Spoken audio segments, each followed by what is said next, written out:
A very good afternoon and a warm welcome back to the first thematic panel of the 17th All India Conference of China Studies. This session shall focus on the theme China and International Politics. It is my immense pleasure to welcome the distinguished chair and esteemed panelists to the dais. This session will be chaired by Dr. Dhanasree Jayaram. She is an assistant professor, senior scale at the Department of Geopolitics and International Relations and the co-coordinator at the Center for Climate Studies, Manipal Academy of Higher Education, India. Welcome, ma'am. The speakers for the session are Ms. Rushali Saha, who will be joining us online. She is an independent researcher and security risk analyst at Horizon Intelligence. She will be speaking on Unveiling China's Strategic Narratives, Perspectives on the Liberal International. Our next speaker is Mr. Yadav, who is a postgraduate scholar at the Department of International Relations, South Asian University, New Delhi. He will be speaking on Dragon's Pearl in the 21st century, the intricacies of Chinese rogue aid in the global south. Welcome, sir. Our next speaker is Professor Faisal Ahmed, who will be joining us online as well.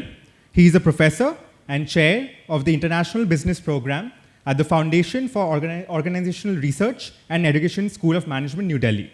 He will be speaking on factors influencing China's geopolitical gravity, some evidence from mathematical modeling.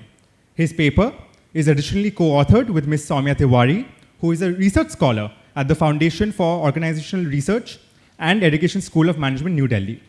And without any further ado, I would like to hand it over to the chair. Over to you, ma'am. Thank you. Thank you, Obon. And welcome back to the conference. And this is the first session after the special session before lunch. And I know that particularly after lunch, it's also difficult to keep everyone awake and also listening very carefully to the presentations. And I also see there are, in this particular panel, we have two participants who are joining virtually, and Harsh Yadav is joining us in person.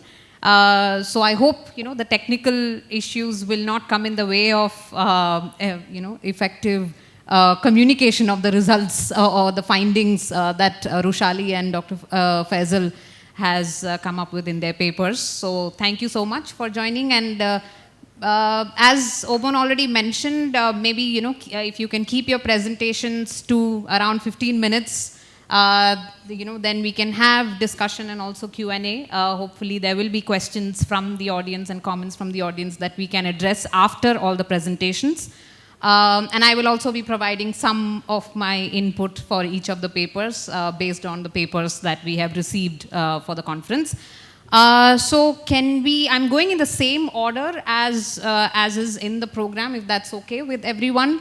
So can we start with Rushali, who is going to be presenting on Unveiling China's Strategic Narratives, Perspectives on the Liberal International Order.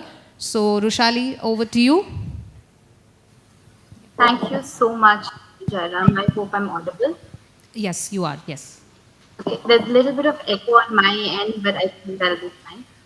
So firstly, thank you so much. It's really great to meet you, Dr. Jayaram, meet you and Dr. Yash, who have had the pleasure of meeting in person multiple times. It's really great to be a part of this, and I'm extremely sorry for not being able to join in person. I really wish I was there. So I'll quickly start with sharing my presentation, and if you could just let me know if it's clearly present or not. My paper is titled Unveiling China's Strategic Narratives, Perspectives on the Liberal International Order.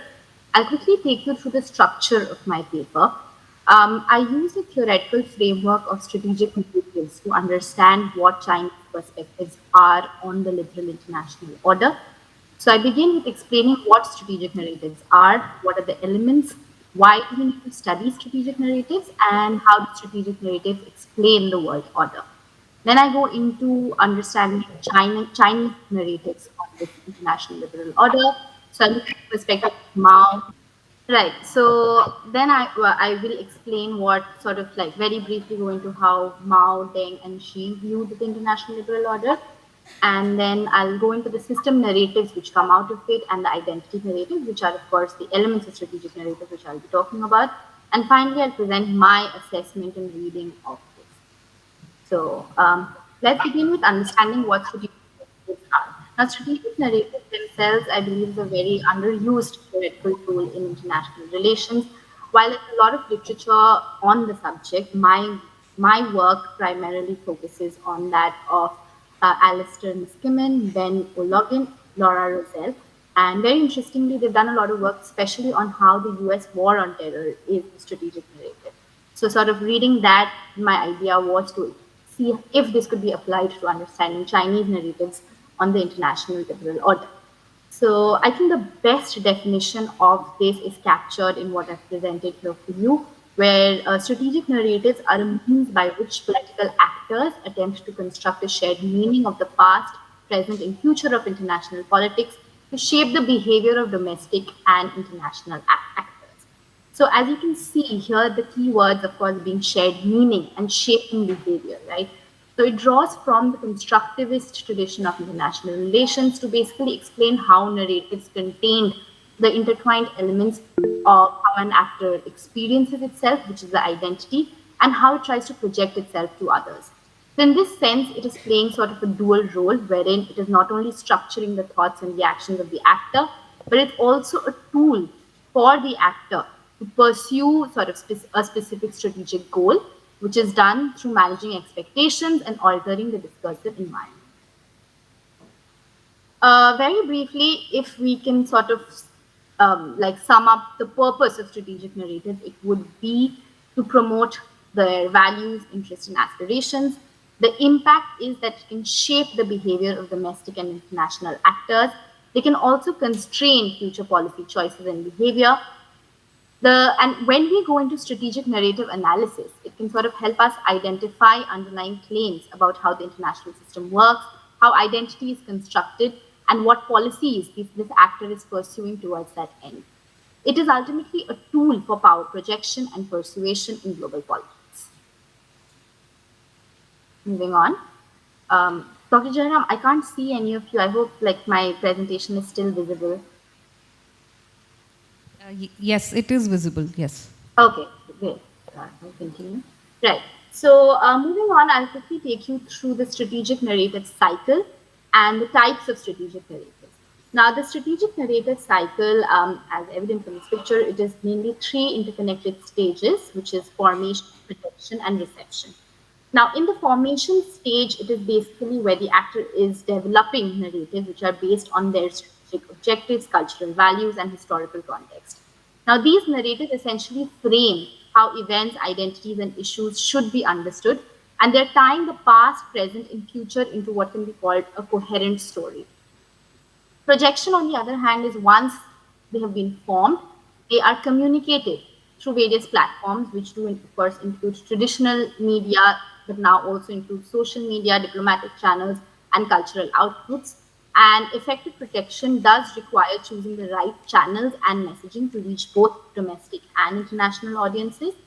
Reception, of course, is how the narratives are being received by audiences who interpret them or reinterpret them based on their own narratives. And on the other hand, we have the types of strategic narratives, which are system, identity, and policy. In this table, I've sort of tried to draw out a summary of what each of them are. Of course, there are a lot more nitty-gritties to it. But broadly speaking, system narratives essentially concern the international system. That is how the world is structured, right? Then there are identity narratives, which are sort of intersubjectively created self-images, which are reflective of the country's values, characters, and goals. And then we have the policy narratives, which outline the actor's response to why a certain policy is needed, why is it desirable, and how is it to be achieved. This brings me to the core of my paper, which is how China's approach is towards liberal international order when studied through strategic narratives. But before I go into this, I'll quickly once more go back to just answering the question which I first said I would answer, which is why are strategic important? And the answer to this is that if how the international system is understood, it does have a direct impact on how the international order functions, right? So examining how political actors are constructing and projecting their narratives of the international order helps us also understand what role it envisages for itself, and also understand how these actors are setting expectations of such roles for other actors. And therefore, the question that my paper tries to address is how China as a political actor on the international stage is characterizing and narrativizing the international liberal order. So for this, what I've tried to do is I've adopted a bottom-up approach where key Chinese strategic documents and verbal statements concerning the international order was identified, and then I tried to extract the key themes which reflect these narratives at the identity, system, and policy level that I previously spoke about. So yes, now coming to China's evolutionary approach towards the liberal international order. Now, from this chart, I think it should be clear how Chinese views towards the liberal order has evolved clearly. So we move from one which was of open hostility under Mao Zedong to one where Deng Xiaoping, he embraced the international order, so to speak. Now, one quick thing which I'll take you through is that even under Mao, where although we see that China did not join any of the institutional pillars of the economic world, but many of the principles, the 5 principles basically, which of peaceful coexistence, which China spoke about, mutual respect, territorial integrity, non-aggression, equality, non-interference in internal affairs, they were all actually corresponding to the Westphalian principles of the liberal international order. So from this, we can sort of deduce that China did acknowledge the international liberal order, but only sort of maintained those principles which allowed it to maintain its own domestic affairs without any outside interference. Now, under Deng Xiaoping, we see that Chinese focus shifted to, of course, modernization. And as we can see here, China did participate in a lot of multilateral institutions, ultimately in the World Trade Organization in 2001, which was, of course, a huge moment. And I did come across a very interesting statistics as well, which is that in 1966, China was the member of only one intergovernmental organization, which by 1989 increased to 37, and by 2000, it was already 50 groups that international organizations that China was a part of. So clearly, we see that there is this Chinese split into the international state, right? And this is the first time that we're witnessing that China is quite active in the international scene, and primarily because modernization had now become the driving force of Chinese foreign policy. Then moving on to Xi Jinping, which is arguably the most interesting of all and is the core focus of my paper, we see that while Xi is a vocal critic of what he describes as the Cold War model of international order, we see China now becoming an actor to change, or in sort of the Chinese discourse, reform the international liberal order.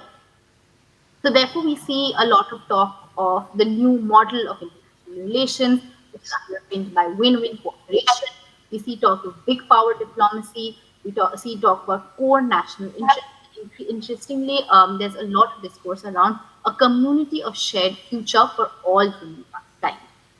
Now, in this paper, sort of, while again the focus is primarily on the statements which are made by Xi Jinping, but I've consciously tried to keep it between 2019 and 2023, sort of, especially post-COVID. We've seen that this narrative has become very, very strong for obvious reasons. And these are some of the papers that essentially sort of like I tried to go through and try to extract the strategic narratives from. And here I'll sort of draw your attention to some of the most interesting ones, which directly correlate to Chinese discourse on international liberal order. And I'll ask, like, if you could just go through these again. The words highlighted, of course, have meaning because they do reflect the system and the identity which we spoke about. So yeah, this was basically where I spoke about the Chinese evolutionary approach towards the liberal international order, and these were the documents which basically I was talking about, where which the ones which I sort of use as the core focus of my paper, and the reason again why I chose between 2019 to 2021. Although some of the key phrases which I'll show you in my next slide are taken from some of the documents earlier as well. But I think this is where I would like to draw your attention most importantly, and I hope it's visible. I hope the text is visible, which is that the many of the phrases which are used here, which I have highlighted, is sort of to bring out the civilizational narrative that China is trying to promote, and what the implications are of for the system and the identity narrative sort of going forward. And The implications, basically, which we can derive from Xi Jinping's narrative is that reform of the existing international order is necessary, but the Western approaches are sort of ill-suited to do the same. And the underlying Chinese sentiment is that their own successful modernization experience provides an alternative blueprint to sort of amass economic wealth for larger sections of the international community. Therefore, pursuant to this, we also see China is creating its own institutions, right, such as the Asian Infrastructure Bank and also projects such as One Belt and One Road to export its own economic model to the outside world. And the themes in Chinese strategic narratives of international order, they have evolved in response to China's own domestic political and security situation, as well as overall historical experience. So as you can see here, again, not all, I couldn't bring all of them together, but some of the key themes which come out and which are repeatedly mentioned is one is sovereign equality, right, which points to the claim that China does not want to unilaterally sort of invade or sanction other countries as the US does. Democratization of international relations is repeatedly mentioned. We also see terms such as dialogue and consultation, common security, win-win cooperation. All of these terms are being repeatedly used. And again, the idea is to contrast it with American sort of hard power and economic power to, so to speak, coerce other states. Another thing is that we also see a civilizational narrative coming out. So we see that China is talking about exceptionality, harmony, acceptance, mutual respect, tolerance, and again, also a sense of responsibility. Now, the language is very, very carefully used here because it is a language of altruism, right? So it is talking about the universality of these Chinese values, and based on these two sort of narratives, one of opposing the American system, which is Pax Americana, and China's own civilizational being a superior civilization, so to speak. Through this, China is trying to present itself as the leader of the reform of the global governance system. But again, it's also very careful to sort of say that its own leadership will be different from that of the past because it will not interfere in the affairs of other states. Interestingly, this is one quote which I thought should sort of be specifically focused upon, because it is clear from this that China is not saying that it wants to sort of overhaul the system. It does say that we are a part of this order, which has United Nations at its core. Again, this is sort of to bring out the selectivism in the order. So again, the selectivism which we saw during Mao's time is something which is still reflected now. So it is focusing on just those things which align with its own interests, so to speak, and therefore it is looking for a reform of the liberal order. And finally, this brings me to my assessment, which is that what China is seeking is clearly a strategic brand of revisionism, where it is not seeking the complete overhaul of the system which it has benefited from, but only reform of those aspects which are hurting its core national objectives. And this position itself is legitimated on the grounds of this distinction which is found in Chinese discourse, which is between an international order and a world order, where the world order is equated with Pax Americana, which alienated China, therefore it was never fully embraced to this system. And while Beijing may constructively contribute to resolving the global problems stemming from the obvious inefficiencies of the global order, but its motivation to restructure the international order is ultimately to sort of address its own frustrations and dissatisfactions with the system. So, which does sort of make the Chinese challenge, so to speak, to the international liberal order, which is a revolutionary one. So, yes, I think with this, I will stop my presentation. I'm sorry if I exceeded my time a little bit. No, yeah, you're well within time. Yeah.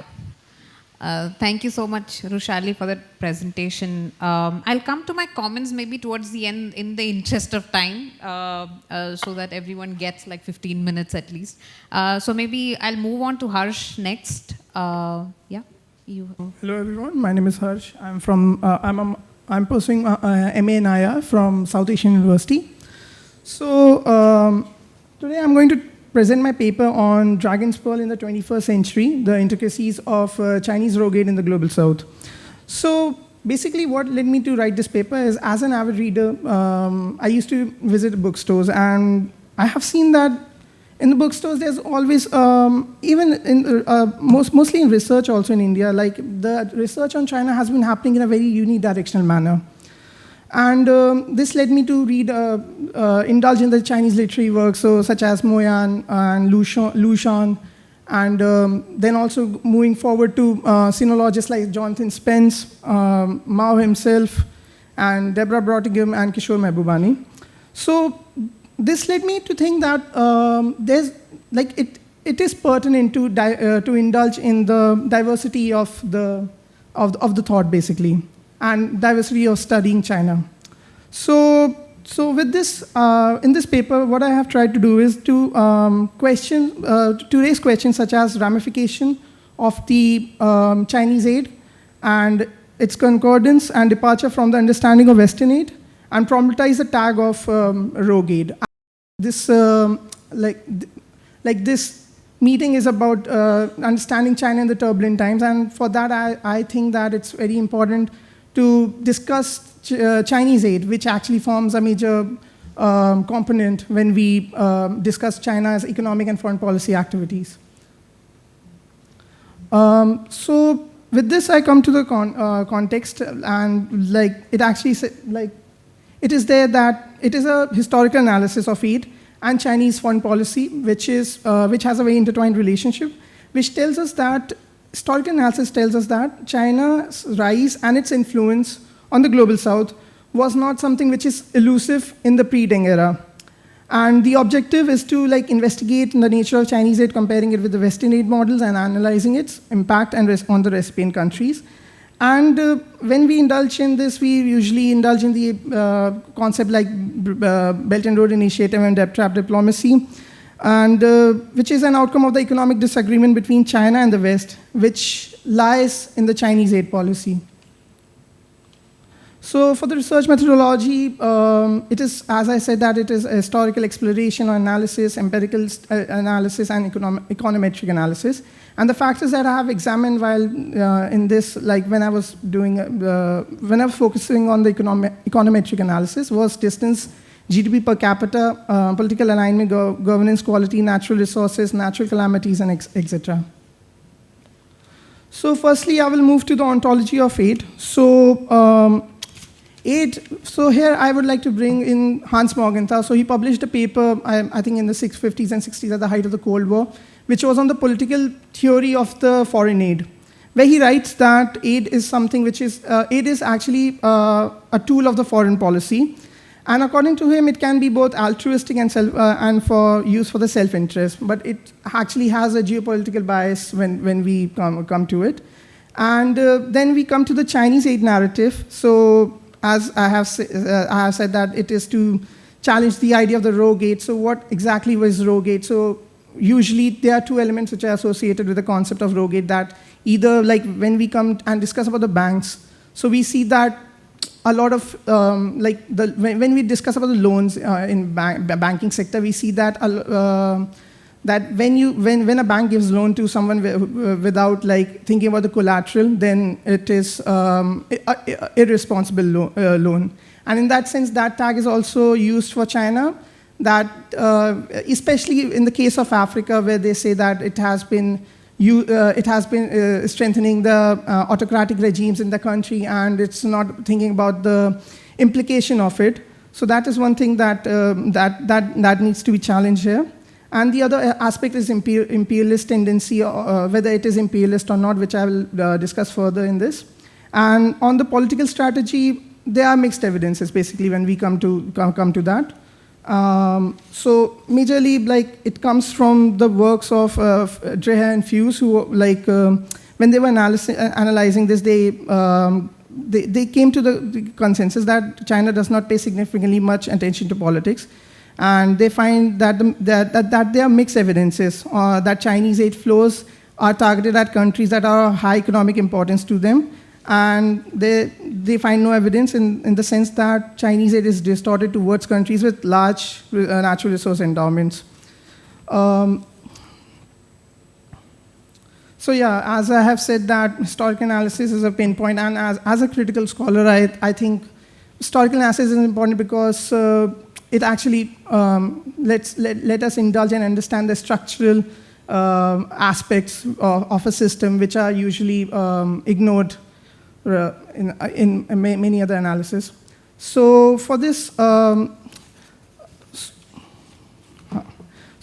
for many economists, when they try to situate China within this debate, they say that China, since they give a rationale that China, since it's a current account surplus country, so to balance it, they invest in other countries. But then there's a problem with this assessment because China has, like historical analysis tells us, that China has been investing in Africa since late 1950s, and this actually leads to like dividing history of aid in China into 5 phases, and 6. We can also talk about 6, but that's an ongoing phase. So the first phase which comes up is between 1956 and 1969, where China was providing interest-free loans to major countries in Africa and Arab world, and it was majorly it was majorly situated in the anti-colonial movement. Later on, the next phase that comes in is between 1969 to 79, which was after the 9th National Congress. And it was at the peak of the Cultural Revolution. And it saw the aid was, like during this period, it was increased exponentially. And but it was eventually came, there was a trend, like we saw that the aid program has significantly came down after the death of Lin Biao. The third phase was from 1979 to 89, which was after the death of Mao Zedong and after the Deng's reform and opening up. During this phase, we see that the aid program initially was more economic rather than political, but after the Tiananmen Square massacre, it turned political to the countries that supported China during that time. And the fourth phase is from 1989 to 1995. During this time, we see that they start focusing on ways in which the foreign financing is supplied to the developing countries. So it involved a shift from, the private sector was, during this time, they were involved in aid programs as well. And then during this period, we see that they were focusing on interest-subsidized preferential loans, especially which in the post-Soviet Eastern Europe, which helped them to penetrate and arrive in Europe. And the fifth phase, from 1996 to 2006, was marked by Beijing Summit, which is now known as the Forum of China and Africa Cooperation. And the sixth phase, which I was talking about, it majorly it's what's ongoing right now after 2013, since the advent of Belt and Road Initiative and the creation of AIIB, which moved the understanding of Chinese aid from bilateral to multilateral.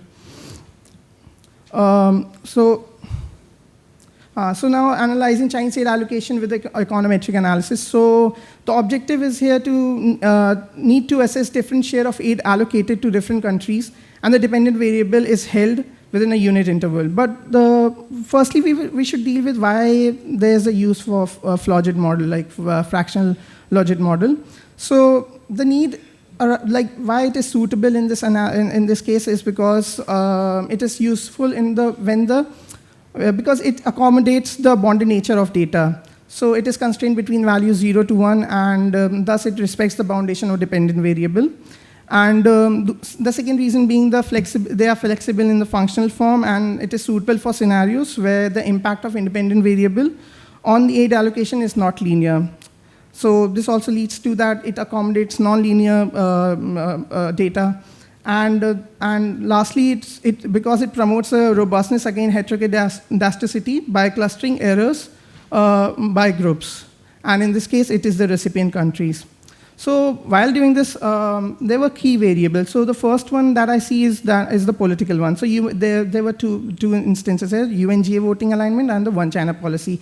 So here the dependent variable, they had a positive relationship in the sense that adherence to the China's voting pattern and adherence to the one China policy actually helped them increase the amount of aid to those countries. When we come to the GDP per capita has shown a negative relationship because this has been seen that China has invested more monies in the country which are economically weaker and had lower GDP per capita. And the resource endowment has it also has, according to Foods and Dreher, it also has a negative relationship, and the population size has a positive relationship. And when we come to the humanitarian, like natural disasters, then we also see that it requires a quick response, and thus it has a positive relationship. And then on the next part, we come for the application of it. So this pattern has also been seen that geographic proximity has also been a favoring aspect, that China has invested more aid in countries which are regionally closer. And this actually shows how the great powers actually, firstly, great powers initially they go for regional hierarchy, and then they go on for the global one. And on the political alignment, as I have talked about initially, so there it's the higher aid allocation actually goes to the politically aligned countries, which actually demystifies the rogue aid narrative in a sense that these are not irresponsible because it has Chinese interest linked to it. Now, the distinguishing feature of the Chinese aid. So here we need to understand that how Chinese aid has similarities and differences when we compare it with the Western aid.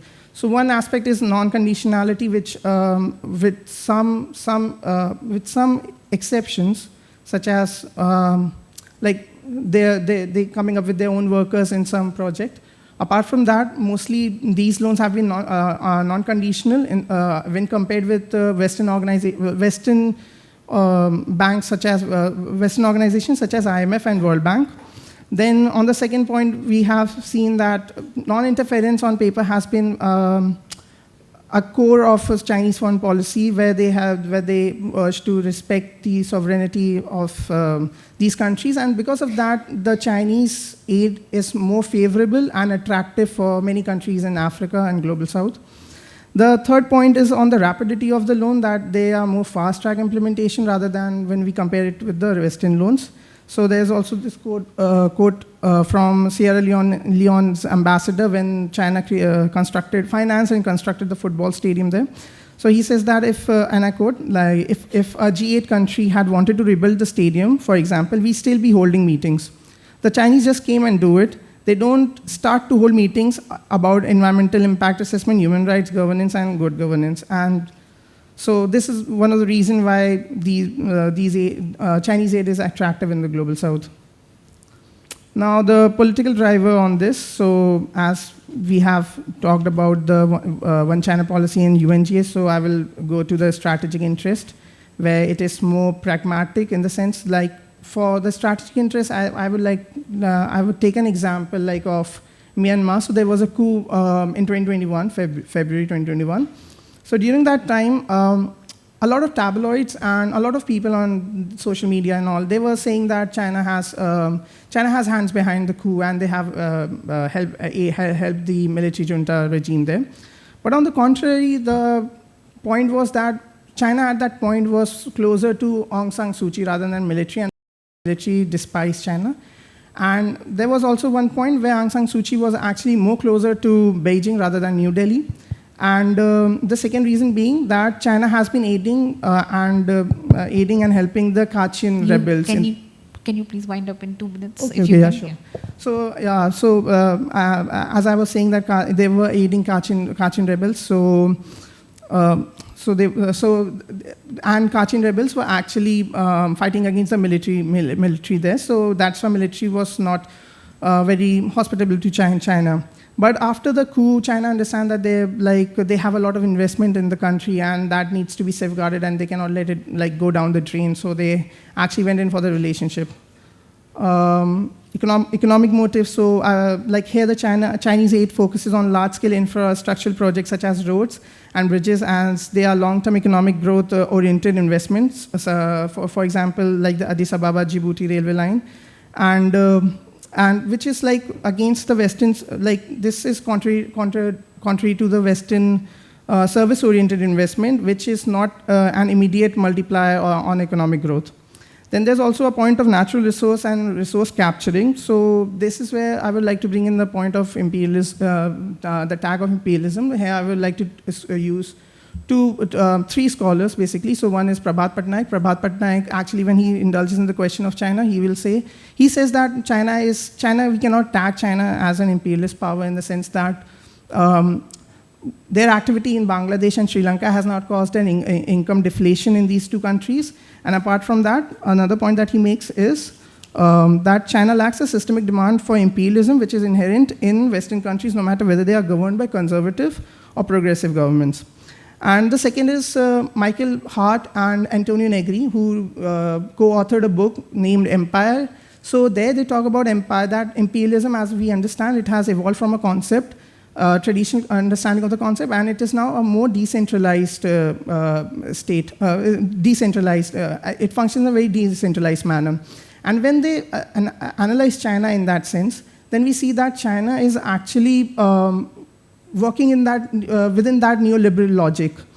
And so it is part of that empire as a system, and it is not like something which is contradictory to the American interest in that sense. And here also, like Kishore Mehbubani also talks about in this, that when US actually says that we are safeguarding the oceans from piracy and from China, but the point is that at that point, like he writes that when US pledges that their navy is protecting the ocean for global trade, then they are indirectly benefiting China only, because China is the biggest beneficiary of the global trade through sea lines. After that, there's mutual development. That is something which is like, there's contradictory opinion to that also, but there are also examples such as Mombasa Port in Kenya. And so addressing the rogue aid concept here, so we see that Harsh, your time is up, so if you can quickly wind up in 30 seconds. Yeah, sure. Yeah. So like, so here we see that, like there are examples of like, there are many papers from like Chatham House, Deborah Rottingham has wrote a book on this, and also studies conducted by Johns Hopkins University, which has provided empirical data on debt trap diplomacy, where they have talked about the like China forgiving loans and a lot of loans being resource-backed, such as in Angola it was backed by oil revenues, and in Ghana a dam project was oiled by cocoa revenues. And the case study that I have pointed out, and like one of these is Angola, then Ghana, and then also like the agricultural aid in Tanzania, which has led to the increase in the rice production and improved their food security. So here we see the Chinese, I mean, I don't have time for this, but this is actually an interesting point, but we can study with the graph that this graph actually depicts how much how much the countries own debt. So here we see that China is in the blue, and and the rest of it are private and private lenders. And here also, if you take the case of Sri Lanka, then Sri Lanka also, China owns actually 10 to 12% of their total debt, compared to the international sovereign bonds, which own around 47%. These are just reflecting back on the points, and critical reflection as my limitation on this project as a master's student. This is my first assignment, so I thought like let's talk about the limitation also. So I have relied heavily on the secondary sources for my research, and that is one point. And also, I think there's also a vast study needed to study this, because it can be very different, and it can lead to generalized statements. And this is my conclusion of the entire statement, of the entire presentation. And yeah, thank you. Yeah, thank you, Harsh. We'll quickly move to the third presenter, who will be presenting online, Dr. Faisal Ahmed. So thank you, Dr. Jayashree, and thanks to Dr. Professor Venkatraman also for making this happen, so I could present online. Now, I'll be talking about, I mean, in this paper, about the factors which are influencing China's geopolitical gravity. And in this, So when we come to understanding of the what is the idea is shaping of this paper, if you look at the China geopolitical gravity, it has centered around various types of narratives, and largely in these days is confined to the Sino-US rivalry which is going on, whether it is on the strategic front or it is on the trade and economic front.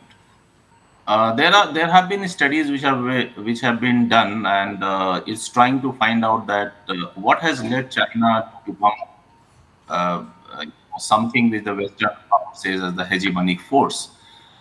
In fact, China has actually shied away from asserting itself, at least before the 2007 financial crisis, that it is a hegemonic power, is a power in the Indo-Pacific. But only after 2007 that we find those type of narratives where Chinese assertion has been seen.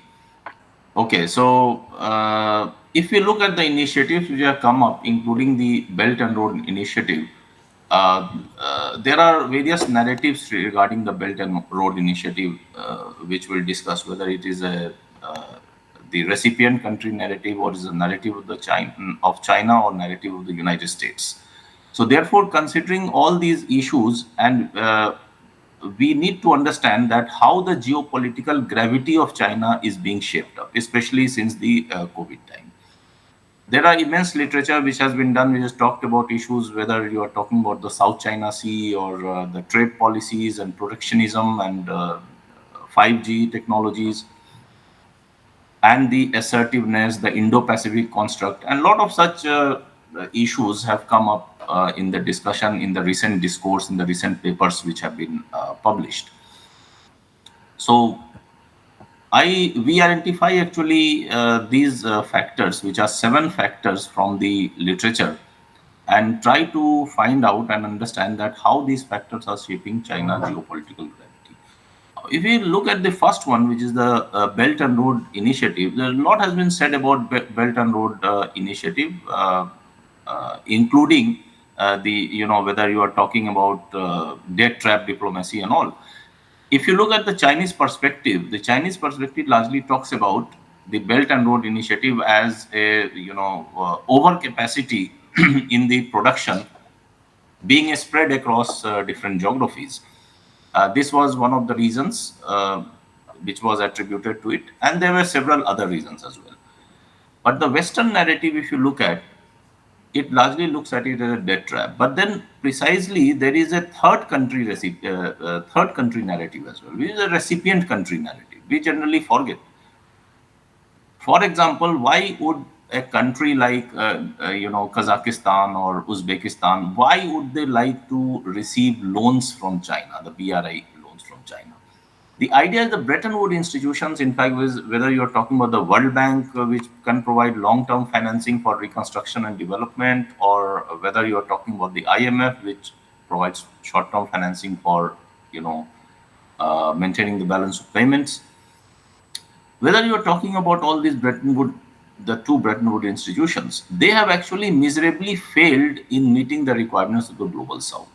And that is the reason why there are stringent norms which have been put up by them. They have created problem for many countries in the Global South, which is especially low-income countries or low-middle-income countries who are struggling with the development of infrastructure. And here comes China, which is providing a loan whose interest rate is even higher. If you are looking at, for instance, I was discussing about the Belt and Road Initiative. Now, the second factor that we identify which determines China's geopolitical gravity, just like the Belt and Road Initiative that I discussed. And Belt and Road Initiative, in fact, we believe it may have a lot of implementation issues today. It may have a lot of other issues and challenges that are being faced today. But then it is something which is going to define the way international relations happen in the mid of the century. I have written a book also published by Routledge on the Belt and Road Initiative, the geoeconomic and geopolitical aspects. And I have argued that by the mid of the century, this is going to redefine international relations in one way or the other, because there are no alternative infrastructure financing model that is coming up. And if at all they are coming up, like the IPEF, which is, for instance, the Indo-Pacific Economic Framework, which is talking about some sort of infrastructure financing. Or before that, we had the Build Back Better World, which talked about $40 trillion infrastructure financing project. But then they do not have a robust roadmap because they are largely based on the capital generation from the private sector, which is not an easy task, in fact. Then the second point is the China's dual circulation policy. We have seen about the great external international circulation in 1978 by Deng Xiaoping. And based on that, in the COVID times, we have seen that China also talked about not only external circulation, but it talked largely about how do they revive the domestic consumption and domestic demand. That was primarily the agenda. And in that process, how do they develop their domestic productive capacity post-COVID? So that idea came up, and we have seen the similar Atmanirbhar, policy, Atmanirbhar Bharat policy, which came here, which focused largely on how do we focus on domestic productive capacities in India. So same way, almost the same time, they came with the idea of dual circulation policy. Not only external circulation, but internal circulation became more important in determining the post-COVID recovery. The other geopolitical gravity, the China geopolitical gravity that we see, is through the global South development agenda. Now, this is a big thing because we have seen the G20 summit being held last year in Delhi and this year in Brazil, and global South has acquired immense significance, especially the countries of the global South and the African Union. China has also been part of the G77 plus China, a meeting which was held just after the G20 summit last year. And a lot of countries from the global South, because whether you are talking about their integration in terms of the Lagos Plan of Action and others, integration of the African Union, they have tried to harmonize the systems within their countries, and they have tried to go for a Pan-African integration in a way that is gradually becoming unparalleled, especially in the global South. There's so many countries coming together for the purpose of trade and economic integration, is because there are a lot of sub-regional blocks as well, whether you are talking about EAC or SADC or ECOWAS, and all those things are there, but then they are moving toward a more cohesive international trade agenda and more cohesive integration agenda within the African Union. Besides the African Union, there are other countries also which forms part of the global South, whether you're talking about Latin America or a lot of countries in Asia. And they have common development aspirations, common development needs. And in this process, China is playing a very, very instrumental role actually in helping them meet their global development agenda. And similar is the case that India is also doing, trying to develop. India is playing a very, good leadership role in the global South. So, next point that I come to is the ocean diplomacy. Ocean diplomacy is largely when we are looking at the maritime exercises, naval exercises, which are happening in the Indian Ocean, and how China is trying to connect with the Indian Ocean, especially in the Eastern Indian Ocean, where China has significant presence, and also in the Western Indian Ocean, because right up to Djibouti and where it's going. So all these issues, when we talk about, there is a immense significance in terms of economic diplomacy, ocean diplomacy, which is shaping up the way China is behaving and trying to spread its geopolitical gravity in the region. Artificial intelligence is another thing which has come up very quickly, because China wants to become almost a world leader by 2030 in the AI, and it has a lot of plans in development of Internet of Things and artificial intelligence mechanisms through which can include and it has spillover effects also, in the use of, for instance, electronic currencies and all, which is already there. So artificial intelligence is going to have very significant role right from its role in the industry to its role in space sciences, which China is already trying to utilize. And it is positioning itself against many, United States and many other, and better than many other countries, of course, in the Europe. Then we have supply chain resilience, which is a significant factor, because after the COVID, we have seen that a lot of countries in the global south wanted to look for supply chain resilience, not only global south, even global north countries also, and they wanted to reduce their dependence on Chinese supply chains. Japan also wanted to give incentives to Japanese companies to move out of China. There are issues like China plus one coming up.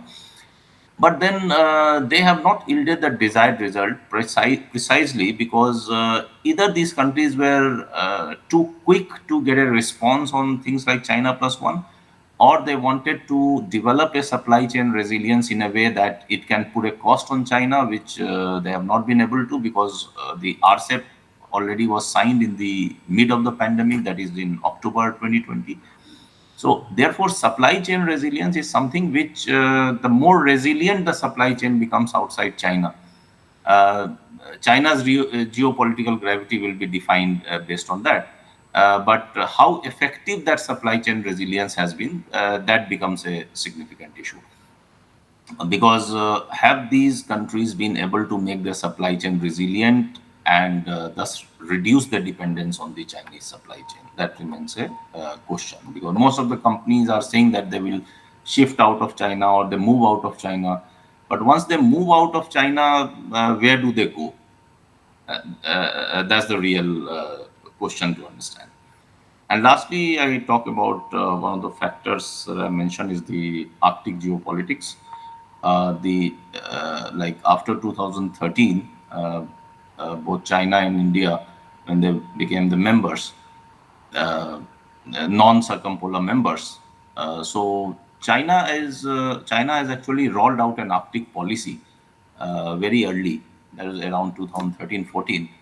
India also had some policies related to the Arctic, but China came, you know, uh, long back, and it also has entered into a lot of agreements with the countries of the Arctic Council to develop infrastructure in the I mean, when the polar ice cap starts melting and trade route develop, because they also have a polar Silk Road initiative, which is going through in the northern part of along the northern part of coast of Russia up to Europe.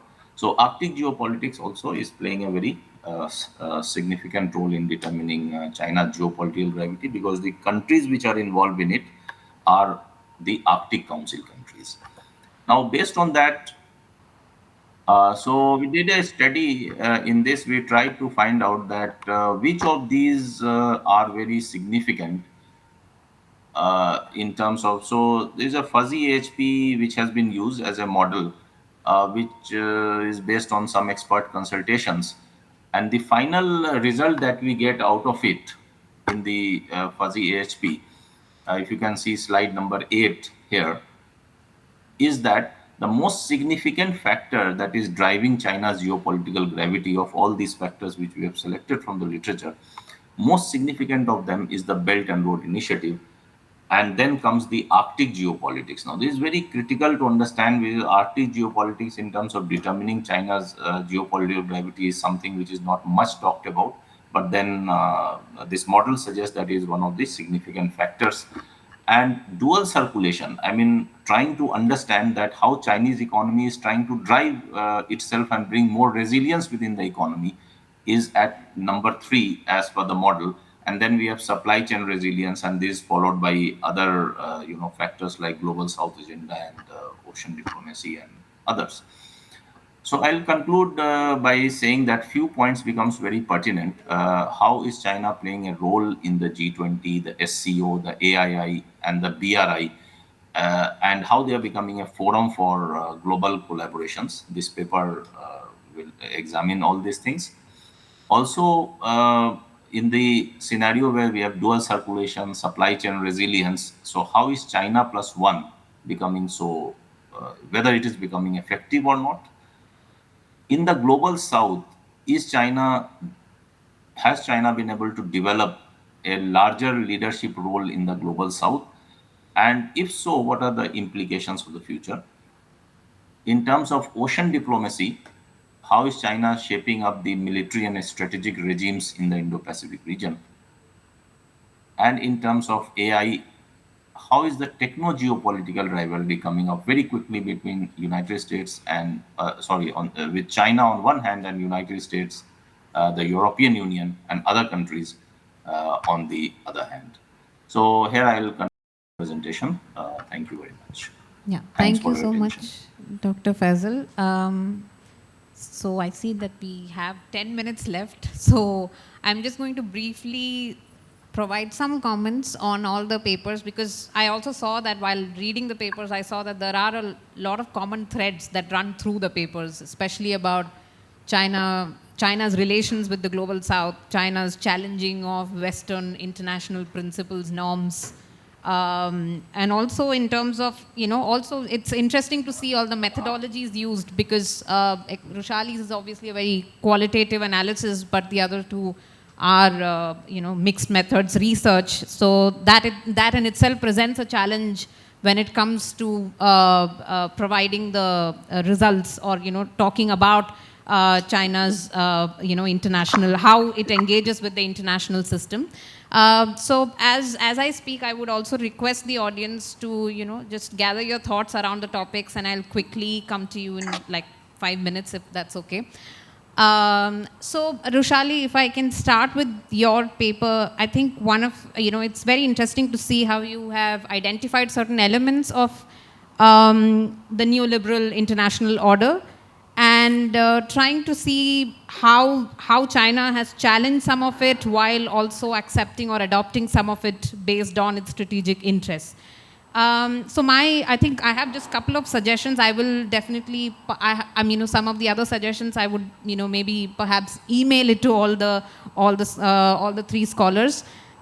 One question I have for you is, how do you distinguish between liberal and neoliberal international order? Because I think you use it sort of interchangeably, but I also feel, considering you're taking a very state-centric perspective, how do you really put that in perspective when it comes to defining China's role? The other question is also, because all the three papers also tend to contextualize China's behavior in the context of China-US rivalry. And Rushali, you have also done pretty much like, looking at the rivalry and, how these different elements are, really are affected by this rivalry. So maybe, you can also reflect a little bit on how these different elements of the international order are chosen. Because there are norms that you talk about, institutions, there are interests, so there are various things that come into this. And you have used examples, but I'm not sure how they fit into each of these, elements that you're talking about. So if you could maybe clarify it while revising the paper, that would be, that would be great. And also in terms of perceptions of China vis-a-vis how China itself positions, right? So one is, especially looking at it from the perspective of others, but also when you are reading primary documents, and I just wanted to also ask you if, especially with, which was also reflected in the previous sessions also, that, Chinese language, documents that are based on Chinese language, do they necessarily draw upon these Western principles, or, how do they, envision these? And, I don't know Chinese language, so I cannot really say much about it, but then maybe, you could also reflect on that. And the fourth point which I wanted to mention was about, this is something that especially Chinese School of IR does talk a lot about relational analysis. And a lot of its focus on the international order is kind of, related, or, it's kind of linked with the relational analysis and how these different elements, political, economic, security, etc., are interrelated. So, maybe that's also something that you could reflect upon. Coming to Harsh's paper, it's interesting, like, with the, again, it's about challenging the Western aid, and I find it interesting that you mentioned rogue aid in the title itself. So it kind of, it's a little misleading for me, like, that you mentioned in the title itself. and then you sort of challenge that entire perception. So maybe rethink on the title just to be safe. Other things are like, which I think you can, you have mentioned again, third world, global south, many of these terms. And I wonder what is China's perspectives on these terms itself, right? So it's increasingly using global south, but you have used third world and many other aspects also. The other part is the methodology. I wasn't too clear about the econometric analysis you have used in your paper, like how the historical narratives, implications, all of these really fit into the econometric analysis. So if you could maybe build on that. Even when it came to Flogit model, I didn't see in your paper, like in the slide, it's much better explained. But I feel explaining each of the variables would really help in terms of explaining China's intent or China's strategy. So that may also, I think, involve expanding the data set. I feel, because I feel the examples are fine, but is that the data set that you can rely upon for your analysis is something that I would, just question. Maybe you can look into that. Dr. Faisal and Soumya's paper, again, interesting method used here in terms of, using mathematical modeling. I think from a qualitative perspective, what I would say is, of course, one is that, it's really interesting to see how China contributes to this, there are different types of power that are used in the paper. Like you mentioned, rising power, major power, great power, etc. So what is again what are the implications of each of these, definitions of power from a Chinese perspective is something that would be helpful, I think, in also making sense of all the different factors that you have identified. And in that sense, it would also make sense to maybe justify why these factors are sort of more important than some of the other factors that define China's outreach, in which again domestic factors are important, which again I would say this comes across in all the three presentations, where the interaction between domestic and international, which again is this sort of relational analysis, I think would be interesting to see how that really works out. And again, that's where the methodology could maybe incorporate the choice of factors. What are the basis of that? What is the timeline for different kind of strategies? Because BRI or the dual circulation policy or Arctic geopolitics, many of them are different types of activities, strategies, institutions. I don't know, they belong to different categories. So how do you club them all into this model would be interesting to, I think further explain this. And also in terms of China's, with the BRI or with the other initiatives of China with the Global South, I think it would also be interesting to see how is it being received. Like, I think Harsh also mentioned this, how is it being received by the other countries? That I think that is a critical part of how effective or how this, strategic intent is basically materializing on the ground. I think that would be also interesting to look at. I'll of course I have many more comments. Because of the lack of time, I'm going to stop at that. But if there are quick couple of questions that we can take that, and then of course unfortunately, Rushali and Dr. Faisal cannot discuss over tea, but Harsh is here, so you may have a discussion with him after the panel. Yeah. Yeah, my question is to Rushali. You mentioned about the difference between international order and world order as how the Chinese see it. Can you explain that difference? And secondly, about China's understanding of international order. How different was it pre-1972 and post-1972? Thank you. Okay, thank you, ma'am. Thank you, speaker and chair, for this insightful talk. Myself, Nista, I am a PhD first-year scholar here in Manipal Academy of Higher Education. So my question is from Harsh. I'm glad that you bring so many data from China's perspective. But what I feel missing in your presentation is when you talk about foreign aid, you didn't mention which kind of foreign aid you are talking about. Whether it is emergency aid or whether it is humanitarian aid, which kind of foreign aid you are talking. And since you're talking about the foreign aid, you are talking on the China's perspective, but you bring the case of Africa. So it would be better if you bring the African scholar as well. Like Dambisha Mayo, she is one of the critical scholar from Africa, and she has mentioned in her book, Dead Aid, in which she is mentioned whether it be America or whether it be China. Aid is only create dependency on other. There is no way out. So it is a cycle that will be goes on and on. So according to your analysis, can we bring an innovative idea of this aid? Why this aid is always create a cycle of dependency? Can it be the enabler for the third world country to grow? So that's my question. Thank you. Yeah, thank you. Rushali, can we have a very brief 1-minute answer if that's fine with you? Absolutely. Very quickly, thank you so much, Dr. Jayaram, for your comment. If you could just move. Yes, thank you so much. They're very, very helpful. I think, first of all, the biggest challenge is I think that this paper is a thesis in itself, and constricting this into sort of like a 3,000, 4,000 word paper was a big challenge. And as for your questions, if I could quickly sort of gather, I think a very relevant thing which you raised was about the liberal international order and the neoliberal order. Now, one thing which I do explore in the paper, but I didn't do it in the presentation consciously to keep time in mind, is I do discuss the evolution of the liberal international order in the paper. And that forms the background to my analysis then into how China views this specific order.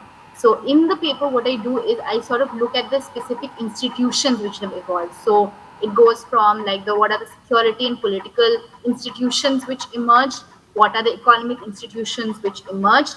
I do know that there is, of course, more to the order than just the institutions, but just to sort of as a methodological choice, I focused on just the institutions. And I do mention that in the paper that is the definition of the liberal international order that I'm taking. So that, and I do look forward to your email, of course, with the more detailed comments. Thank you so much.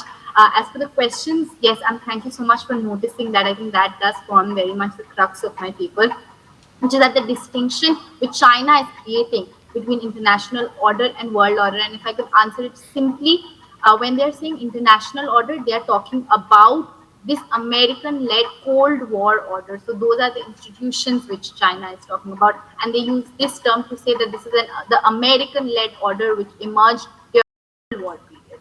And the world order is what they are trying to create, what they are trying to reform, what they are trying to change through the different concepts that they're bringing out, which is, as I alluded briefly, community of shared interest and harmony, etc., etc. So the reformed international order is the world order. That makes sense, and that does come out in the documents very clearly as well. Of course, whether it's a real distinction or artificial distinction is a whole different question altogether. But in the paper, I've just tried to bring out the Chinese perspectives, and which is also why I couldn't really go into the reception of the narratives so much, because that would really expand the scope of this paper beyond comprehensible limits. And again, in one word, if I could also answer the question in terms of what are the distinctions between pre-Deng and post-Deng. I think pre-Deng, it was opposition, primarily opposing the order. And from Deng onwards, we see an idea of reforming. So I think that's the best way I can tackle this in I think about a minute or two. So thank you so much. Yeah, thank you, Rushali. Harsh, quickly, if you can. Hello, thank you for the question. So, as I can see, initially you talk about which kind of aid. So, like I have mentioned in my paper also, and today in my presentation as well. So there was instances where I have discussed the humanitarian aid as well, which is aid given after the natural calamities, and also, mostly it has been, when I discuss the aid program in China, it has been infrastructural development, associated with infra development aid. And as to the second part of it, I think, also, if I can bring Mahmood Mamdani in this, he also has written a very good work on aid and NGOs. So in his work, he has also talked about how they perpetuate a cycle of neocolonialism, and that creates a cycle of dependency. But like, if I can take my scholarship right now, I can speak from the point of view of my scholarship that I presented today, then I'll say that there are some differences in the sense that when you compare the Western aid with the Chinese aid, then you'll see that Chinese aid, like, it has been done in a manner like I have said this. It has been infrastructural investments where we have seen job creations in a lot of these countries, like in Africa. And like, since you took the example of Africa, so they have been like when the project when they were working on Addis Ababa Djibouti project, so they have employed a lot of people from there. So it has led to a capability building in that sense, if I can quote Amartya Sen here. So yeah, so that is one thing. And also, like, we also have to look at the impact on the local industries that these have, that Chinese aid have. It has not altered their functioning, as we have seen in the cases of colonialism as well as neo-colonialism. We have seen that a major component of that is how the Western powers have firstly, they have deindustrialized these societies, and then they have created it for, they have taken out their raw material, and then they have created a market for the finished product. But that is not something we have seen in the case of China as of now. We have not seen that they have actually fostered the industrialization process in a lot of these countries. Whereas Western aid has been very service-oriented. So they have been set up in creating hospitals, and a lot of African diplomats and a lot of people there also, they have also talked about how they have said that when you come to Africa, you can say that you cannot see where the Western aid has gone. You cannot see it. But you can see where the Chinese aid have gone, because there are infrastructure, there are these bridges and dams. So that is how, like, there's a demarcation between the two. Thank you. Yeah, thank you, Harsh. Dr. Faisal, do you have any comments to conclude the session? Yeah, I would like to thank you for this giving me an opportunity to present online at least. But I have just two observations. If I can, I really like the two papers actually presented by Rushali, which was like in a very developed that strategic narrative in a very succinct way and very with utmost clarity. The paper which was presented, second paper, I think. One thing that I wanted to mention is about the aid flow of China. Now that aid flow, there are several narratives related to aid flow. For example, if we talk about South Pacific also, which includes countries like Vanuatu, Fiji, Nauru, Solomon Islands, and French Polynesia and others. In a lot of those small island countries, they have actually seen Chinese aid coming in, and Chinese aid has actually replaced, China has replaced actually becoming gradually the largest donor of aid after United States and Australia in these regions. So in aid, I think the Paris Declaration on aid effectiveness and the Accra agenda, which was there, are very crucial. And at the same time, today there is an issue of aid proliferation which is coming up. So that issue, in fact, is very much important, because when the United States today, we have seen President Trump, who was earlier pulled out of the Paris Agreement and the climate fund issues came up.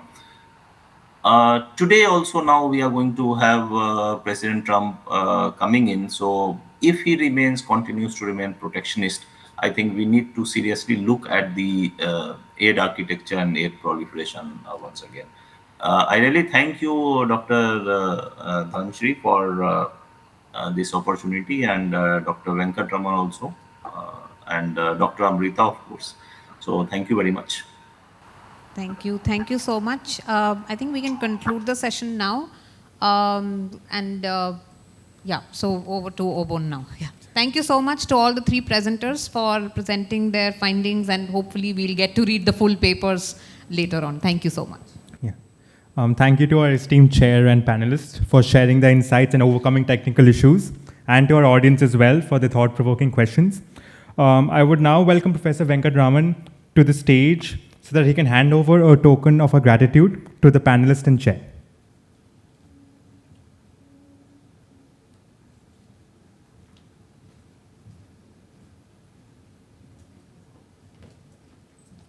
Could we please get a huge round of applause? I would now request the panel, both physical and virtually, to gather together for a group picture.